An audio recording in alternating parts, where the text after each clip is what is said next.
Thank you, Mr. Stallings. Sorry. Yep. Thank you, Mr. Stallings. I call Mr. Stallings my hype man. Get the kids all riled up and ready to go. Everybody's got to have a hype man. Stallings. But I wanted to have this call today. I'm glad to see a lot of the students on here to really highlight the industry of hair and cosmetics, beauty, I guess the beauty industry. Essentially, in my work with a lot of our students, I found that you guys, for those who are interested on the call for a career in hair or cosmetics, that you guys are already doing this. You're already talented. You have clientele. I hear some of y'all can't come to the summer program because y'all got clients. They do that at where you're working like 40 hours and can't come to our summer program. So I wanted to, and I know, as you guys know, TRIO Upper Bound programs in particularly, we definitely push for you all to pursue some form of post-secondary education, because education does not just stop at high school. And although a lot of you are like, I can go to trade school, I can go, to technical college and get my cosmetology license. We're always in full support of that, but certainly we've kind of really encourage you all to maybe pursue a different degree in business, because a lot of you are entrepreneurs and you want to perfect your entrepreneurship.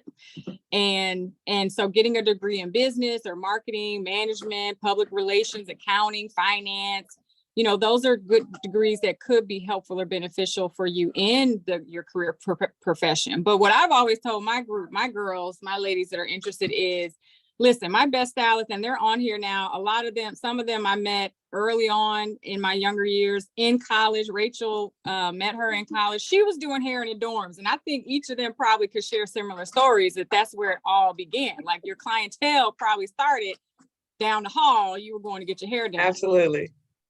So even on that level, just networking can be a great path into this. So after much talk with the other team, we just said we need to just have something of a career in the cosmetics and beauty industry. So we have these amazing ladies on today.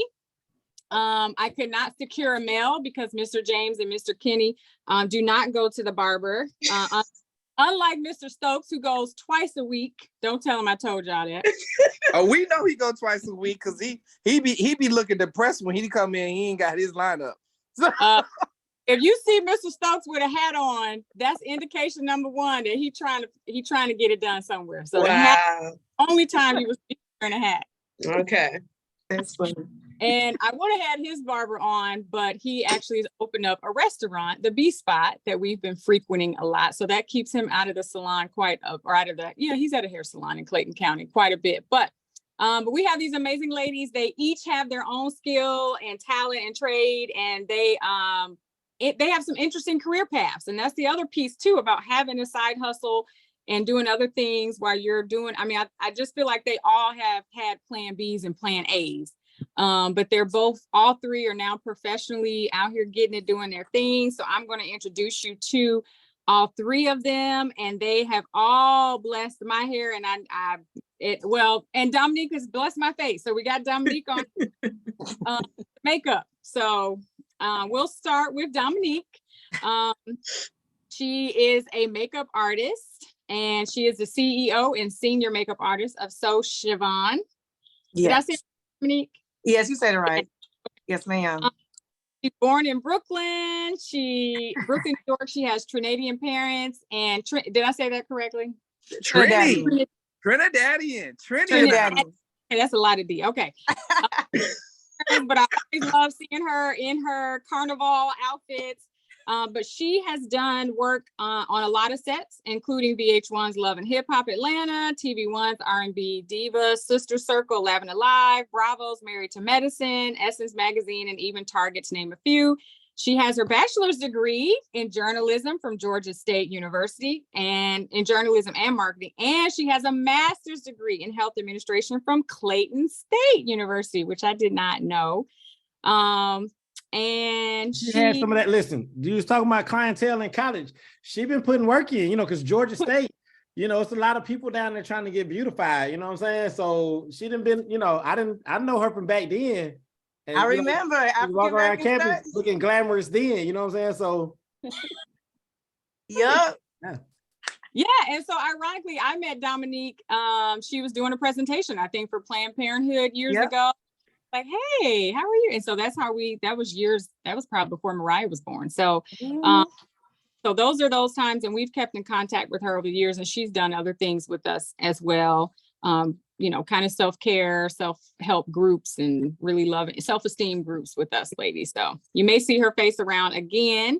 And so that's Dominique, and I'm going to pass it to, so then Rachel is our other person. Hi, Rachel. Hi, everybody.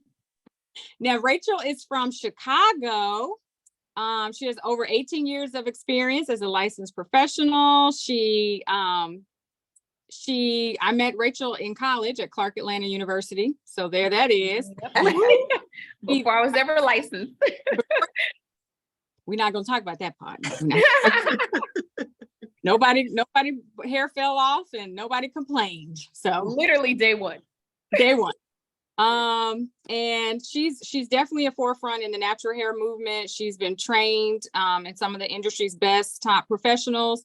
And the thing that I love most about Rachel is her willingness to continue learning. So I hope she talks about that learning never stops, and educating yourself never stops, regardless of what career professional. But I just remember sitting in her chair and she was telling me she was doing makeup, special effects makeup, and all this color stuff. And I've never been brave enough to put any orange and purples and pinks like my head. I love what you're doing. I love what y'all colors.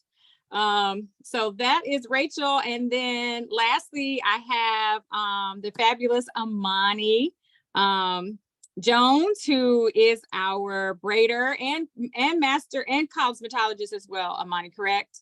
Yes, ma'am. Yeah. Okay. And so Amani actually is from Inglewood. I love that we just have y'all all over. That's great. And so she's from Inglewood, California. She currently resides in Atlanta. She's a master cosmetologist, and she's been doing over 10 years of mane training hair. I love that. Mane that head. And she does a lot of natural hair care and braiding. So I met Amani. She did my daughter's hair when she was 4 years old, Mariah's first time in the chair. And that was with Miss Amani. And she's amazing. And she's a mobile braider. And she actually is a graduate of Alabama State University. So yeah, so welcome, ladies. So as you hear, they come from very diverse backgrounds. Education is a huge part, and I know that each of them are continuing to always learn and stay abreast of the trends in the hair and cosmetic culture. So I'm going to open it up. We'll start with Rachel, since you're on the center of my screen. Just kind of tell us your path and kind of how you got here, and then we'll just kind of tag whoever wants to go between Dominique and Amani, and then we will take questions from there. Thank you so much, Dion. Like Dion said, we met in college. I was the dorm room hairstylist, doing hair in my apartment to pay my rent mostly. But I've known since I was 15 that I wanted to be a part of the beauty industry. I just didn't know exactly how that was going to be. And I did the right thing according to my family to go to college, and there's nothing wrong with that. But for me, it just wasn't a good fit. So I went to Clark Atlanta, left end of my sophomore year, and got into the beauty industry. I went to Empire Beauty School, and from there just kind of kept growing. And like Dion said, I'm always learning. Right now, I'm in the phase of learning the business of beauty. A lot of the times you can go into this and the money's great and it looks lovely, but if you don't know the business of hair, it can get very distracting, and you're not quite sure how to keep building, whether it be building clientele or understanding how to really get into the business side of your craft. So for the past 4 years, I've been more focused on that. Before, I was more so building in my craft, learning more about the science of hair. I am a hair nerd, proudly to the core. Learning more about color and cutting. And so I was more so focused on growing my craft, but not really realizing that also growing on the business aspect is extremely important if you want to sustain. Mm-hmm. So I would make minor changes here and there in terms of like growing business wise, but didn't really fully expand the way that I needed to, like I have in the past 4 years. So that's a little bit of my journey. I don't know, pass it on to the next, pass the mic. To who? I'll go. Hey, everybody. I am Amani. Like Miss Dion Stokes said, I am from Los Angeles, Inglewood, to be precise. My journey started at Alabama State. Well, I always knew that I wanted to do hair, honestly. My grandmother, she had a hair salon in her home, and it's just something that was always in me. I love playing with baby dolls. I love doing hair. And so my dad, he told me, he said, you just want to do hair? And so at that point I said, okay, I'll go to college. And so I could remember, just applying. I knew I wanted to go to a HBCU, if anything.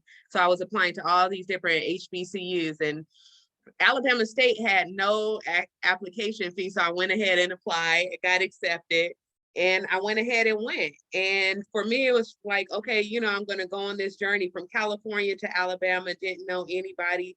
I had no idea of what I was doing, but I did know that I wanted to go to a HBCU. I knew I wanted to go to a historically Black college from Los Angeles, California. And the way I knew that is because I had went to the HBCU convention that came to Los Angeles. My friends and I went, we had a great time, and it was just like a really good day. And from that point, it was like, yeah, I'm gonna do this HBCU thing. And life has been like that ever since, just great, like gaining friends from college that have become family, and just really gaining a village from those college friends have really become family. And so from Alabama State, I did graduate. I did the 4 years. I studied business management. And the reason I decided to pursue business management is because I knew that I wanted to have a hair salon. I knew before I went that I wanted to be my own boss. I knew that I really had a problem with people telling me what to do. And I knew that I, like to be in control. So that was really my whole reasoning for wanting to pursue being an entrepreneur. And so, make a long story short, graduated Alabama State, pursued corporate. I did enterprise rent-a-car after I graduated from there. It didn't work out, but from there I said, you know what, let me go ahead and get my cosmetology license, because if I get my license, nobody will be able to fire me. And so once I got my license, I realized that that's exactly what it was. And when COVID happened, I was working in a spa in the airport. I had just got my license in 2019, and COVID hit after that. And from that, it just made sense for me to continue doing what I wanted to do, but it was like, how do I do it? And so my clients, they gave me a reason to come to them. And so from that, I've been going to clients, going to their homes, and maintaining their hair from there. And I am a mobile hairstylist now. I specialize in braids, but I'm a master cosmetologist, and I'm also learning men's grooming right now. So I'm currently working in a hair barbershop in Roswell, which is a different dynamic. It's a different demographic, but it gives me an opportunity to do something different. And so from there, it's really just about you really wanting to pursue your dreams and just go for it. If you feel like you want to do something, don't let anybody, detour you or tell you that it can't happen. I think about my dad, like, you just wanted to do hair. And I'm looking back, and that was the most successful thing that I've done in my life is hair, literally. I've gained so many relationships from doing hair, and it's literally been just a success story for me. So, if there's something that you want to pursue and it's in your heart and you feel deeply about it, do it. Passing it on to you, Dominique.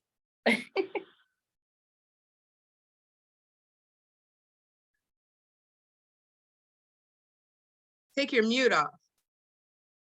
I'm sorry, that's me. I was blocking the students from talking, and so I made it so that they couldn't unmute themselves. I'm sorry, Dominique. And she No, know it's perfectly fine. I was like, I know I'm gonna look awkward when it comes to my time because I'm gonna be like, unmute me. Okay, hello everyone. My name is Dominique. My business is So Siobhan. Siobhan is my middle name, so I decided that I wanted to use that for my business. So my journey is a little different. I never aspired to be a makeup artist, actually.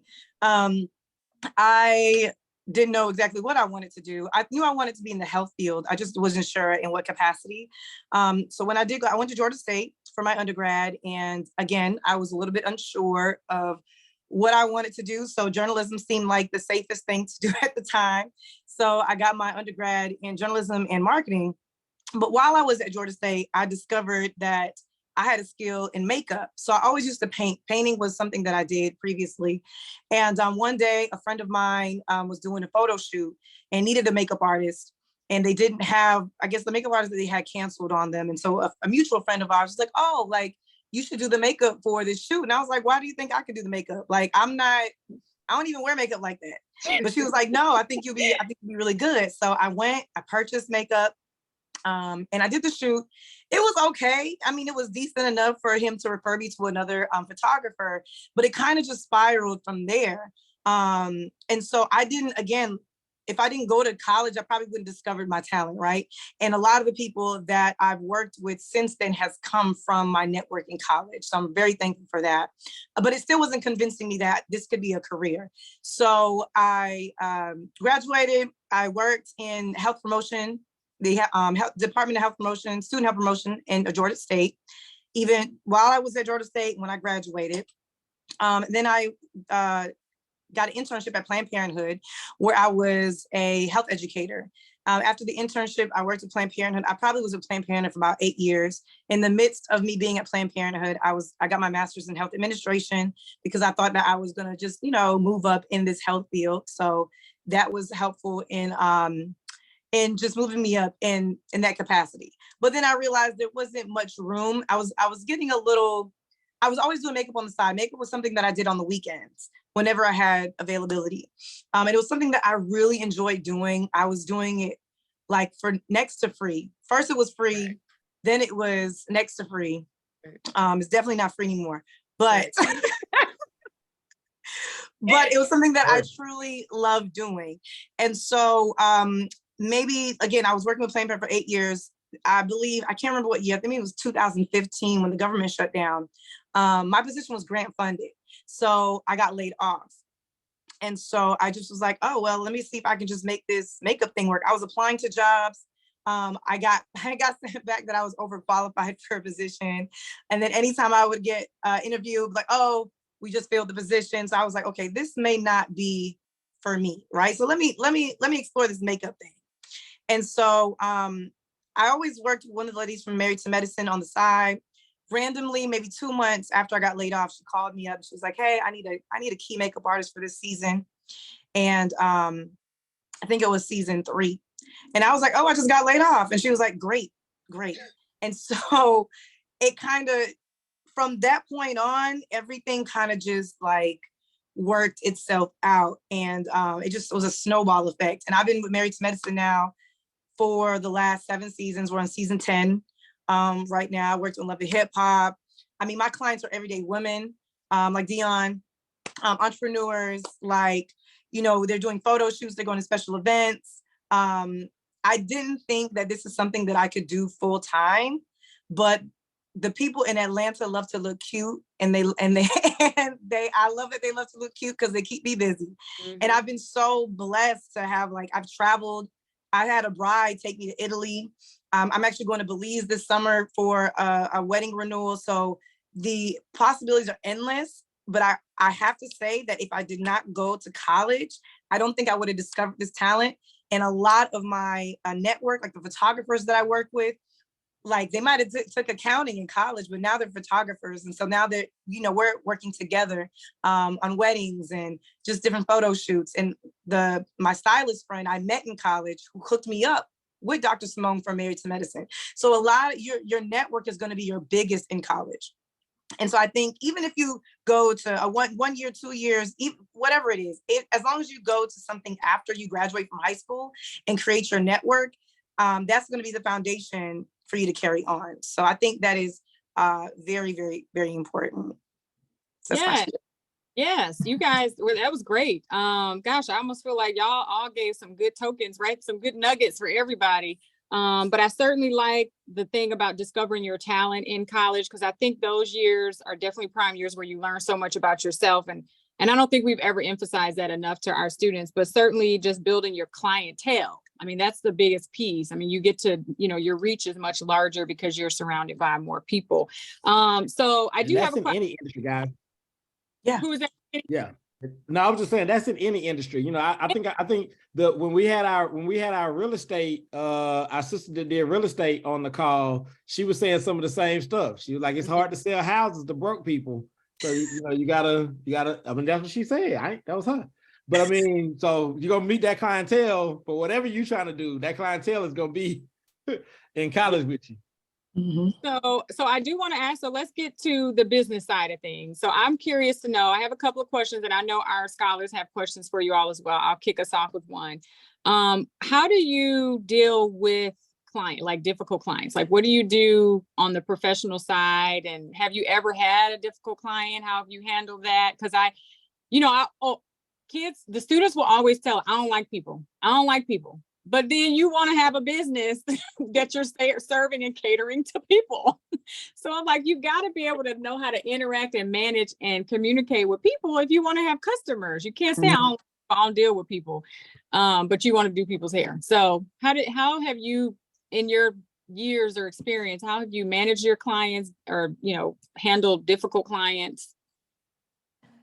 I'll go and say something. When I was in college, I was a waitress, and I was a waitress for maybe about 4 years. So you kind of learn a lot of customer service skills from that industry.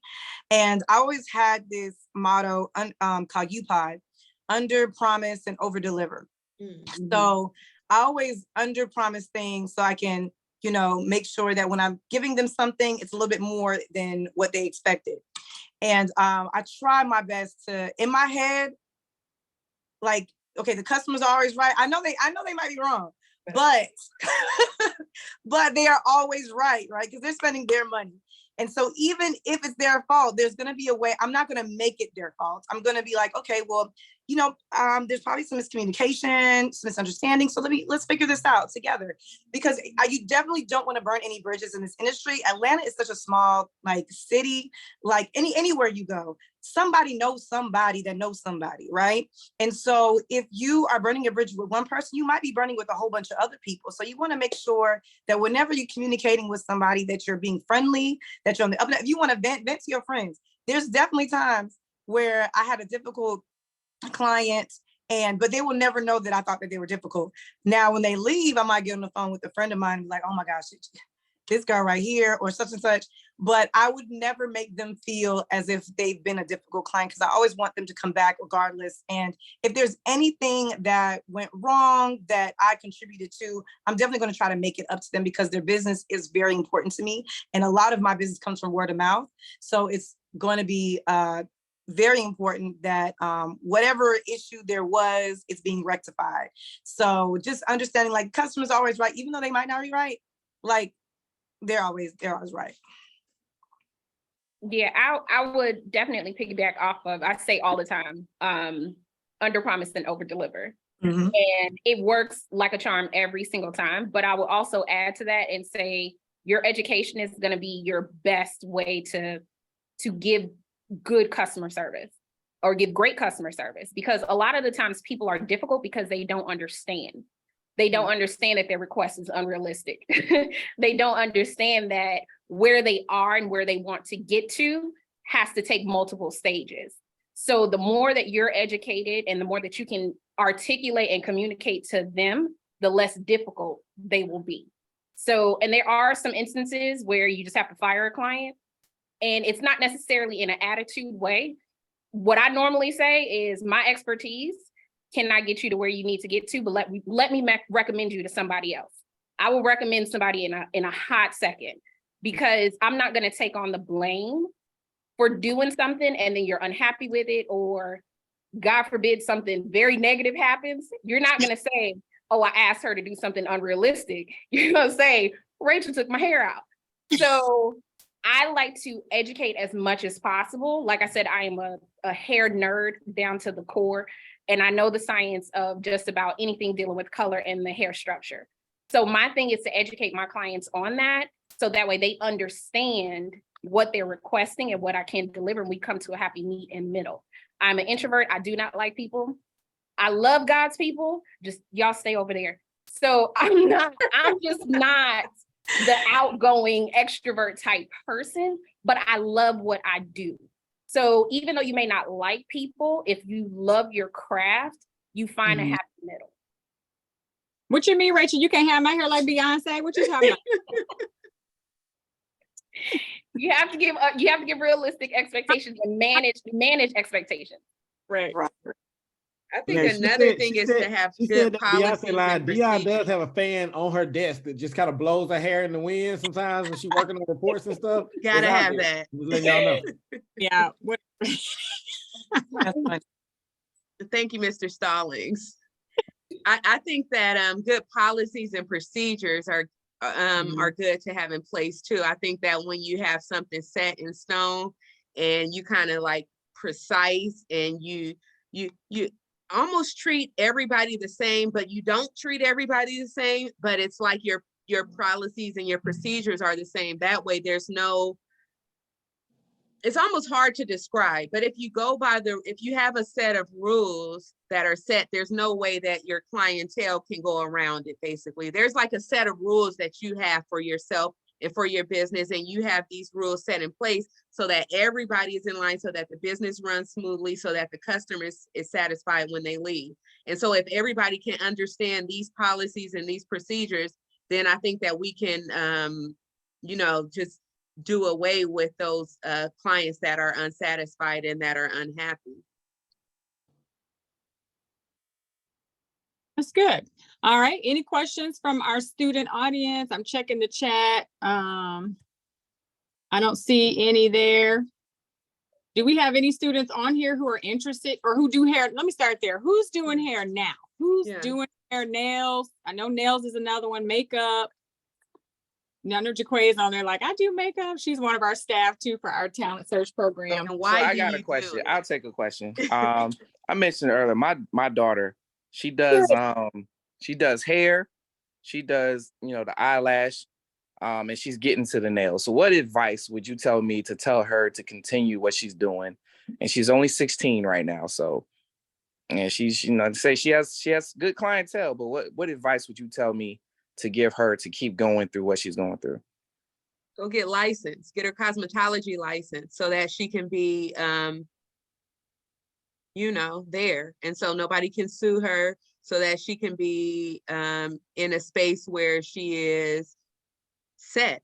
I think that once she learns the reason why she does what she does, then she'll be better off. I mean, we know how to put a lash on, we know how to comb hair, but why are you doing it that way? So learning the technical part of it is also a definite something that that she should do. Okay. Yeah. I would piggyback and say after she gets her license is to never stop learning, because that's how you get to the next level. The minute you stop and you feel like you've reached the top, the only way from there is down. So learning the craft, continuing to learn the craft is something that's going to benefit her as well as her clients, because that's going to spark her creativity even more to learn, like you were saying, in different ways of doing things, and understanding the why behind what you're doing. So never stop learning even after she gets her license. Right. Okay. Good. That's good stuff. Our students are quieter than normal. Hold on, Dominique was trying to talk. Sorry, she's Dominique, muted again. Dominique, why you mute yourself? I didn't think I muted myself. Must have been. I'm finna make y'all all finna be co-hosts now. You can have all I didn't think I muted myself. I left it on. No, I would say to get a mentor. So they can be exposed to the business side of it as well. Like right now, I had somebody reach out to me, a mom actually reached out to me to mentor her daughter because she wanted to, start doing makeup in high school. And so I would, take her along photo shoots with me just so that she can, kind of get a feel of just etiquette, being on set, working with different people and just kind of get the vibe of it. So I would definitely suggest a mentor. She can find one. go ahead and start the LLC. It doesn't take much. We've already started the LLC for her. Good job. Perfect. Right. But yeah, I would say get a mentor to expose her and, put her on to certain opportunities and events that she can do now. So I think that's important. Oh, somebody said, can you mentor me? Who is that? Yes. Now I only do makeup now. I'm not a master cosmetologist. I just do makeup. I don't even do my hair. It's locked up. Who's that who said I do nails and dreads? It's an iPhone, so I don't have a name on that. Unmute yourself if you said you do hair. I asked them too, who was that? That is Karma. We have she's one of our middle school twins. That's Karma, I think. Yeah. So Nice. Whose nails? Okay, unmute yourself. Whose nails and dreads are you doing? Let me go find her so I can let her unmute herself. Karma, you can unmute yourself and talk. Oh, okay. I do my friend's dreads. Like, Let's call them locks. Yes, let's do locks. Let's call them locks, locks. because nothing dreadful about our beautiful hair, okay? Amen. Tell them, Callie. Well, I do Locks. locks. I do my brother's locks. All of them pay me. I've got my nail certificate. I was taking online courses for that. Good for Okay. you. And I'm working on getting my hair certificate. Wonderful. And what's the plan? Like, what do you want to do? I know you're in middle school, but what's your long-term goal, or where do you see yourself in about 10 years? Well, I want to be a traveling nurse, but I want to have those as my side businesses or something to fall back on. Skills. Wonderful. Girl, I'm here and pop up wherever you are traveling to. Every 3 months, you're popping up. I'm in Cincinnati, Chicago. I'm in LA. Yes, I have a pop-up shop coming up soon. Also. Okay. Karma, you out here busy. That is awesome. Okay. Okay, Karma. Hey, make sure we get the info, Karma. I'll come All shop right. with you, Karma. It's all good. I mean, I can't buy nothing for locks no more, but I'll come shop with you. At the pop-up shop, I'm doing nails. It's like this pop-up shop is nails. But I make my own product for locks. Oh, Good job. Good job. Keep it up. That's awesome. That's impressive. Do you have a Very Instagram? impressive. Can you say that again? Do you have an Instagram? Not yet. I was thinking about making one. I have business cards. I'll give those to Mr. Kenny. Okay. Yes, So and that he can actually, tell y'all. that leads me to my next question. Since our students are kind of quiet, they're getting all this information. That's what it is. They're taking good notes. Good How job. social media influenced your business? wow. Impactful has social media been? Think of your clients that have maybe seen you on a search, or I mean, I know word of mouth you get clients, but has there been much, feedback from your Instagram that has brought on new clientele or other opportunities? Well, for my regular Instagram, Oh, they weren't talking to you. Yeah, I'm glad you asked that Hey, question. she's ready though. Please let her finish her statement. I mean, Yeah, I want to hear it. what's going on with the regular Instagram? I love it.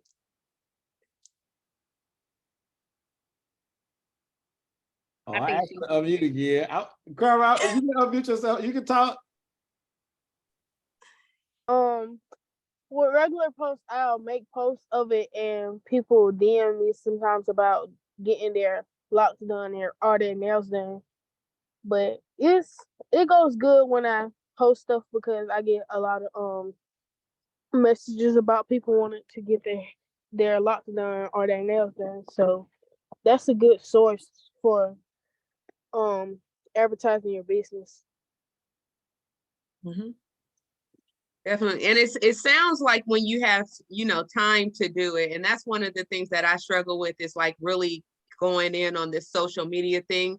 Like a lot of it is, real life for me, but it's definitely necessary to take advantage of social media and what it has to offer. And if you have the time to, create content and plan, posts and things like that, I would definitely encourage everyone to do that.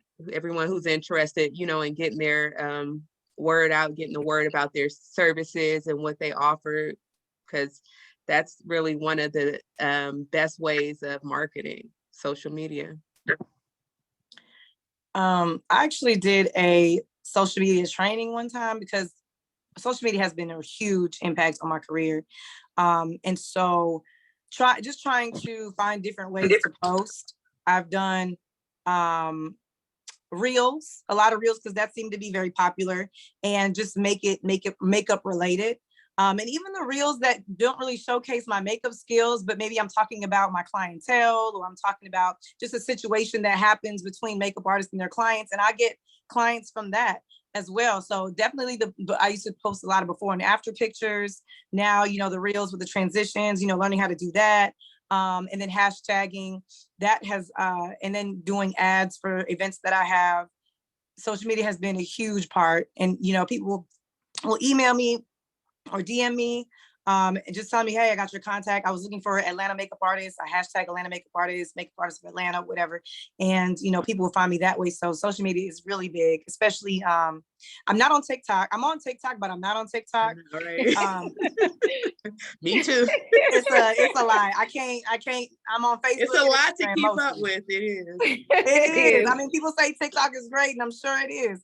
But right now, I can only do, and I'm only on Facebook because my Instagram automatically posts to my Facebook. So I'm trying to, feed two birds with one hand. Yes, ma'am. So, but yeah, social media has been a huge impact on my career. So I got to continue, even though I don't want to sometimes. Yeah, exactly. Yeah, Instagram or just social media for me is a lot. Much like the other ladies mentioned, it's a lot. I will say your following does not make your income, just as an FYI. So you can have a whole bunch of followers and not really getting many people in, and just more so commenting on your work. You can have a couple hundred followers and you could be making a lot of money just speaking to the people that are already there. So what I've learned and how I've had a better relationship with social media is I speak to the people that already follow me, and I work on having old money spend new money. Meaning a lot of the times clients, they come in and they get the same thing, or they kind of stay in their little box. But if you can talk to them and show them different treatments, different color placements, you can show them different haircuts, they may say, hey, I saw your post about this treatment. Do I need that? Yes, you do. Yes, you absolutely do.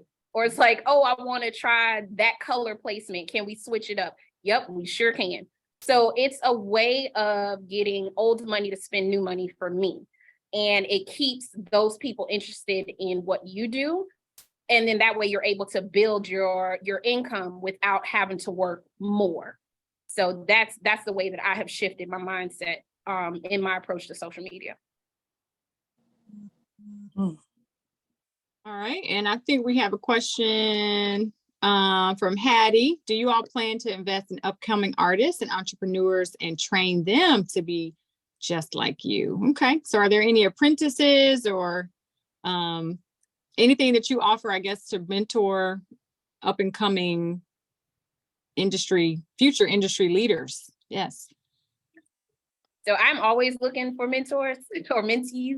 And I'm looking for mentors, but I'm always looking for mentees. Right now, I am helping with Dawn Bradley Hair, which is a young lady. She has an entire business built around educating our industry about the business side.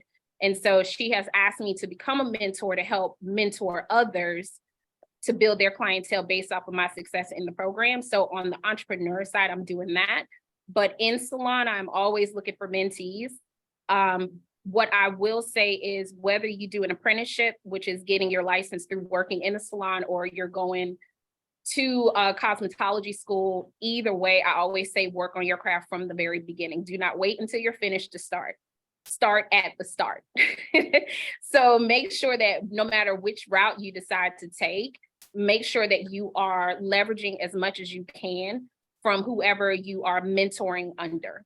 So learn as much as you can. Don't get into the, oh, well, they only have me sweet. honey, you are sweeping and watching what they're doing and learning at the same time. You're being paid to learn. So look at it from that aspect, as opposed to going in wanting to have your hands in everything all at the same time. So spend some time learning, but on that end, I'm always looking for mentees, always. Oh, well, one of my mentees actually became one of the makeup artists on my team. So whenever I'm not available to do a client, or I have large parties like weddings or birthdays or anything like that, she always accompanies me to do makeup. So yes, I do. And but I'm very particular on the person, making sure that that's what they want to do, that's where they want to be, and that, you know, I just want to make sure that our goals also are going to align as well.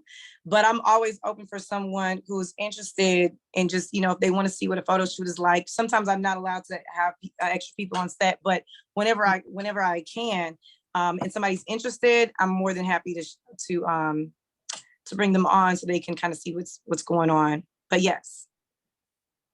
And I would love to just have someone on the side of me. I remember having a mentor when I was younger. She was on the, I'm not even gonna say what sorority she was in, but anyway, but I had a mentor. Please though, don't and get that's the Dion most started. important. The most important thing is that I had a mentor though, and so I think that I would love to have someone that I can show the ropes to, a younger someone that is interested in my position, interested in taking over, interested in doing the same thing, interested in just seeing how everything works. So I did put my Instagram in the chat. So if anyone is interested in working with me, I would love to, you know, have someone come in and accompany me and be able to, you know, share what I know so that we can grow together. So I did something that you brought up, Dominique, that I thought was really impactful, was in your line of work. You're not only just styling hair or doing makeup. For a lot of your clients, you become a therapist. I feel like you're talk about stuff. You become a support system for your clients. So tell me how you kind of deal with that, and even discretion. Now, even for you, Dominique, like you're on the set, you're on reality TV. These are celebrity people, and you guys have all done different celebrity. Like, I mean, I'm sure Amani's been in people's homes that can't share, you know, where people live, or be discreet, you know, when she's doing her mobile services. So, you know, how do you manage, you know, obviously discretion, okay, one, but then two, in just, you know, getting to know clients and also end up being a support system for them, because I think a lot of our students think you just do hair and then you're done, but it becomes more than that, because it's a very intimate moment with people that you're them. So it's very interesting, because whether you meet me for the first time or the 50th time, I will have clients tell me their life story in the chair, because you're seeing them at their most vulnerable. You know, their wig is off or their hair is not done. Like, they don't have any lashes on, they don't have any makeup on, and I'm all up in their face. I wear a mask now, but I'm all up in their face. And so you have to kind of create that comforting, just, you have to kind of feel like, you know, what are they on? Do they want to talk? Or do they want to be quiet? So when I have clients come to me, I put on a little episode of like living single or girlfriends, and we just chat it up. I always ask them, like, I start off with like, hey, if it's my first time meeting you, hey, where are you from? You know, what's this event that you're going to? Tell me about it. With my other clients that I've seen on a regular basis, I'm like, hey, we catch up. So they are sometimes I'm sharing my stories with them, and they're sharing their stories with me, but it's a very close connect. I love what I do. Makeup itself is not my passion.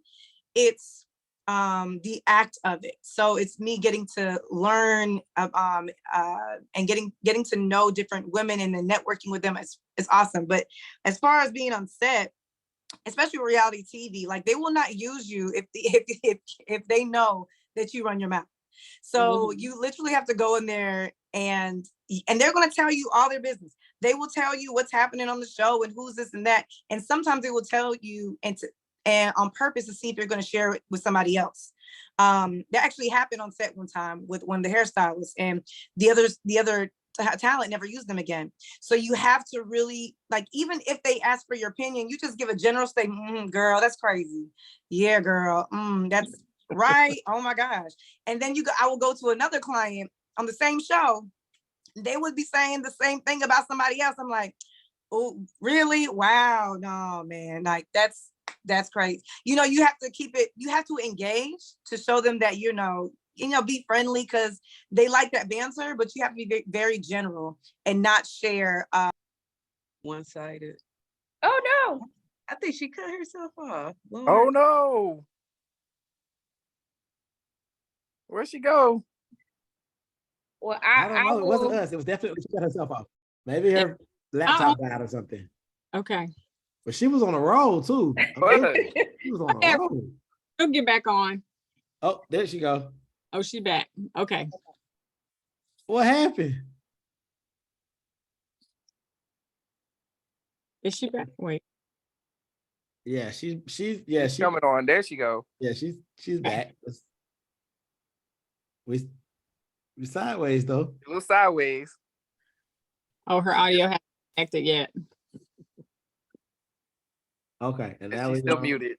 Well, she can unmute herself now. Okay, I can unmute. I'm sorry, I'm sideways. I don't know what happened. I got a phone call and I was trying to disconnect. Can you turn it, rotate it, I'm Dominique? like, it's weird because it's not supposed to be like this. It just Now when she turns everything. There you go. Oh, That- flip. Okay. The whole Okay. Now I feel like we're making a TikTok video. right. All that to say, you have to treat each client equally but different, and know what's appropriate, right? Because I want them to be able to come and kind of just relax and just, my space. I'm all about the energy, and I think that's what separates a good artist from a great artist, is not so much the skill, but their personality and how they deal with their clients. So I'm always welcoming, even when I'm going into people's homes for the very first time. I'm very careful, like taking off my shoes, asking them certain questions, like what do I set up? I take up as little space as possible, acknowledging everyone. That plays a big role. So just treating people how you would like to get treated. I think that's very important. I agree. Agreed. And also, outside of the beauty and wellness industry is the only other industry outside of the medical industry where we physically touch people. Mhm. So you have to understand that the energy that you carry, the attitude, the posture, they feel all of that. So it's not anything that you can necessarily run from, and being respectful, like Dominique said, of that person. Keep it very, just keep it very general. Don't get too specific, because even though, she works on a set and I'm in the salon, I also have clients that know each other and they will talk about each other. And so it's like, you have to keep it in a vault. Like, yeah, girl, I hear you. You just keep it very general. You don't badmouth the other person. You want to say everything that you wouldn't mind the other person hearing. If you're going to say anything and you don't mind the other person saying it, then, or hearing about that, then you want to keep it that level of professional. That's good. Yeah. Okay. And we had a question in the chat too. What is your favorite thing? Shamaria asked, what is your favorite thing about being an entrepreneur? And I would also like to add, what has been the most challenging thing? So that's a two-part question. Doesn't always look easy. It is a journey and path, I'm sure, for you ladies. So just kind of share a little bit about that. The good and the bad. I replied that no one can fire me. I think that I replied that because I think that was one of the most traumatic experiences that occurred once I got my degree. And not to detour anyone, but it was me and my own makeup. I already knew what I was going in wanting to do, and I kind of already had my mind made up.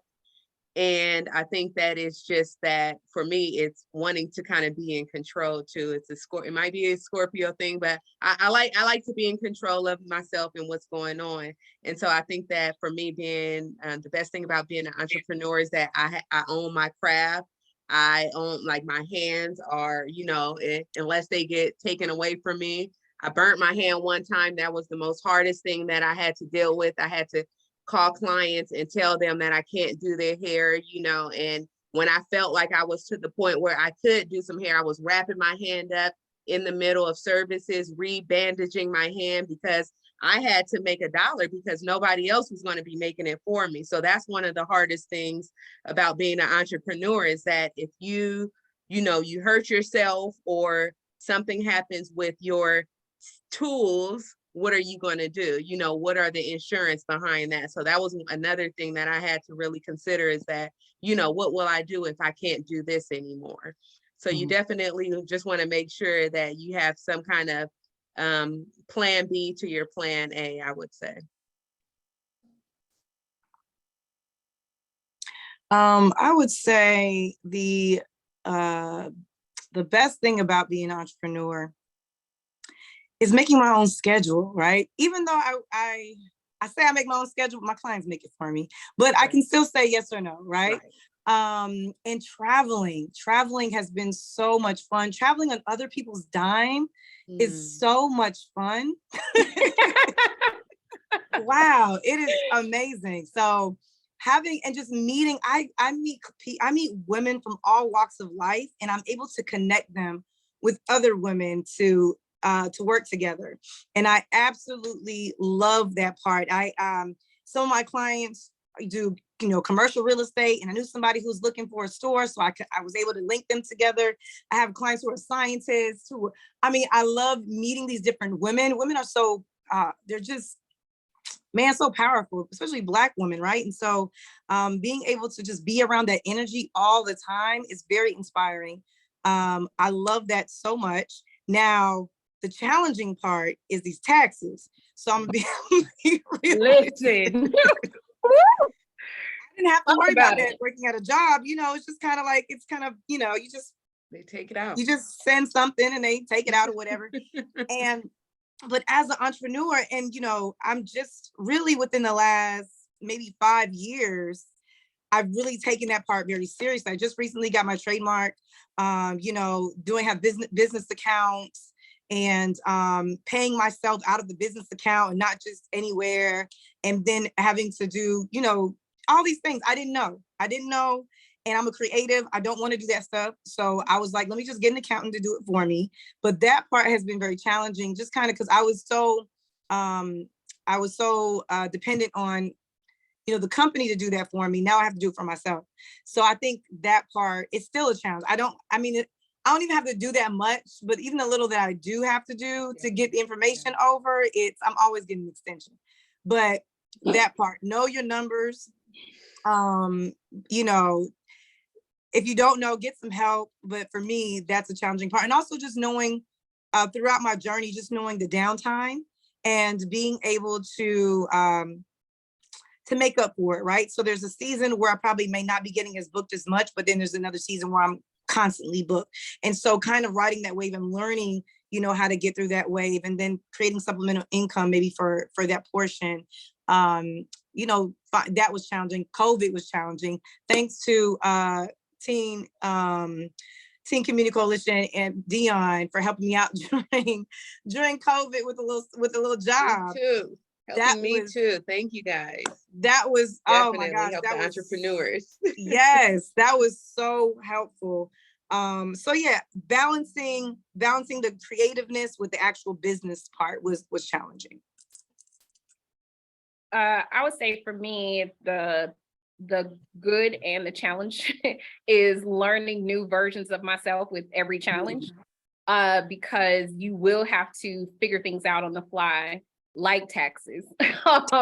Having to learn how to navigate all of that, because that's not something that we're taught, not even in cosmetology school are we taught the business side, but learning how to navigate all of that. And then also, I've had different ebbs and flows where I've gone from having a list of over 400 clients to maybe, I think it was like 5 years ago, I had like 79. That's a huge drop.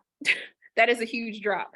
And now to work my way back up to over 350, you know, having to learn how to navigate when those things happen, figuring out why those things are happening, having to push yourself and challenge yourself and stretch and be able to see like, okay, I need to do something different. I need to do something more. I need to be able to make a shift. Those are the things that I have learned, not at the time. At the time, I was frustrated with myself, but learning to make those shifts and learn how to, you know, push yourself and stretch yourself a little bit more. Those are the things I'm learning to appreciate and love being as being an entrepreneur. That's good. Them taxes ain't no joke, y'all. Learn that. Okay. Learn it. All right, those are good ones. Let me see who, and I'm glad that you guys really touched on, I'm glad you definitely touched on the COVID season, because I know that was a very difficult time for a lot of entrepreneurs, very dependent upon, you know, clients coming in regularly and seeing them. But believe me, when it opened up, I was like, I need some braids, I need somebody to do my nails, like I need it all. Like, I tried for so long, but could not That survive. must have been very hard times for you, Dion. I'm just It was rough. So Shamaria said, do you get overwhelmed with being an entrepreneur? Do you ever feel like you don't want to be an entrepreneur? That's a good one. I thought about it. I thought about it, but then I was like, oh, I don't want to do Zoom meetings and like go into work and have an hour lunch break. I said, I don't want to do that anymore. Like, I'm so far removed from that world that I'm just like, but wrong with say that. No. You say what? There's nothing wrong with that world, Dominique. No, I'm saying there's absolutely nothing wrong with that world. I just am so far removed from that I was just like, oh, I don't want to do this. But at the same time, I think now jobs are work from home. There are a lot of them are work from home. There's a lot of autonomy. And I will never say that I will never go back or do something corporate. I think there's always different stages in your life where you might try something new, try something different, especially for the benefits. I mean, I think that'll be great. But being an entrepreneur, has it become overwhelming at times? I think you overwhelm yourself with thinking too much about it, right? I kind of just take it day by day. You know, sometimes it can be overwhelming if you think too far ahead, but I'm like, okay, I got this project right now. Let me just focus on this project. And then we get to the others. Like when I do events, I do not like doing live events, but I'm trying to get myself out of my comfort zone to do live events. So those overwhelm me because I'm like, oh, I got to get people to come. I got to sell tickets. I got to find a place. I got to do this. I got to do that. I end up spending a little bit more money. I use this as marketing per se, but it's good practice. It really is. So that's something that overwhelms me, but because I'm trying to do it more often, so that it becomes a little bit normal and doesn't become as overwhelming. But I just try to focus at, a client at a time or project. I might have a day where I have 7 clients that I have to travel to, and I'm looking at my calendar like, oh my gosh, this is going to be such a hard day. But then I'm like, let me just focus on this client. And then when I'm done with this client, let me focus on the next. And it helps so much. So I just try to focus my attention where it needs to be at that time.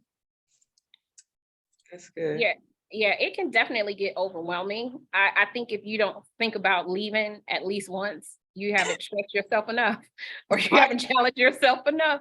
But it is a very fleeting thought. I will say that, like the times that I have thought about like, oh, I don't want to do this anymore. And then it's like something else will happen and I'm like, nah, I think this is the right where I need to be. Right.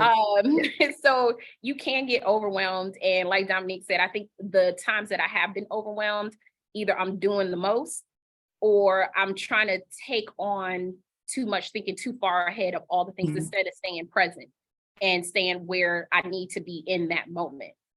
So you definitely can have those moments where you are overwhelmed and just like, nah, I don't want to do this. But literally about 30 minutes and I'm back on the track.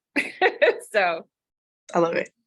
It's really reassuring to hear you ladies say that, the overwhelming, but then you kind of center yourself and you kind of just focus on that task at hand, because that was really like yesterday, my thought process, it's like, oh, this week, what do I have to do?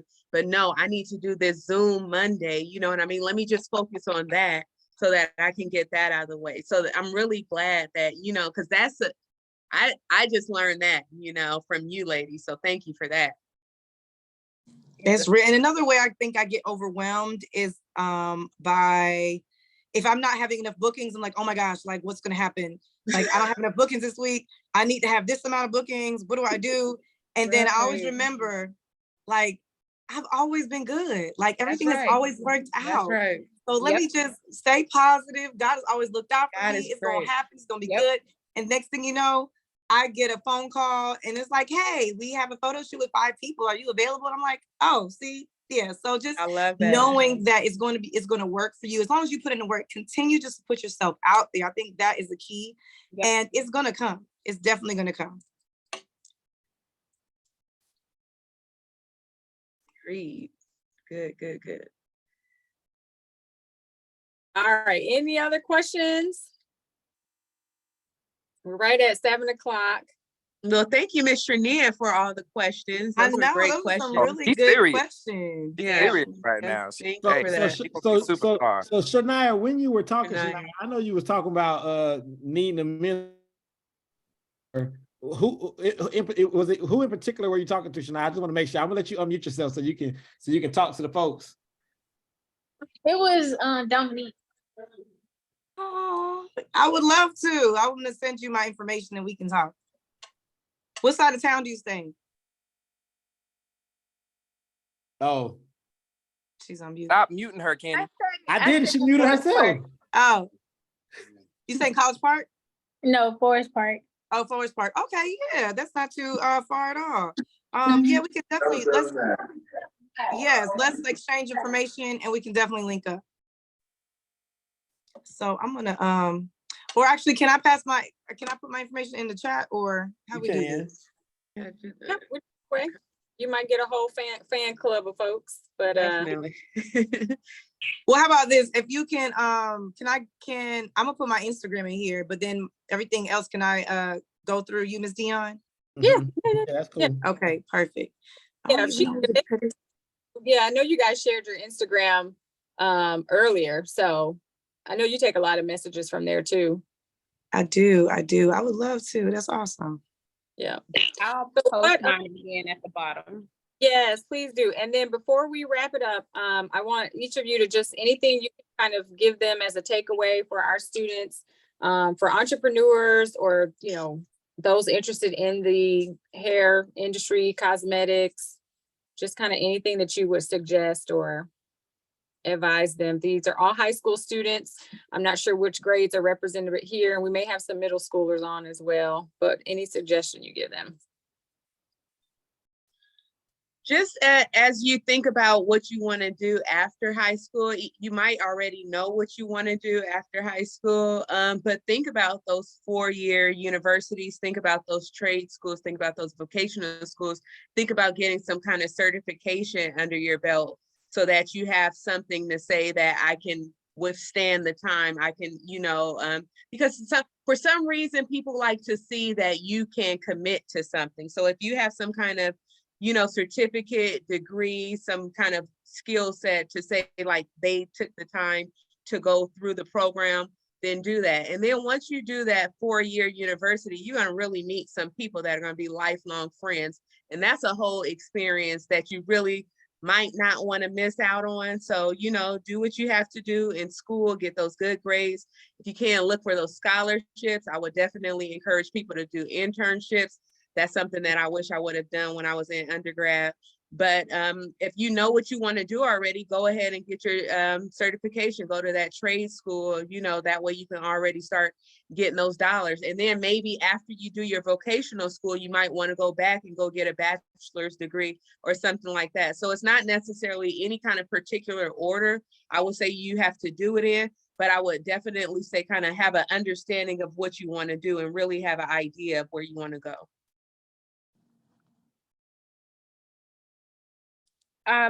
I would just say that the beauty industry right now is if you're interested in getting in, right now is a good time to get in. In 2020, over 100,000 beauty professionals left our industry. And in 2022, we had the most enrollment in cosmetology ever in history. So as far as getting in on the front end of growing in this industry, it is now.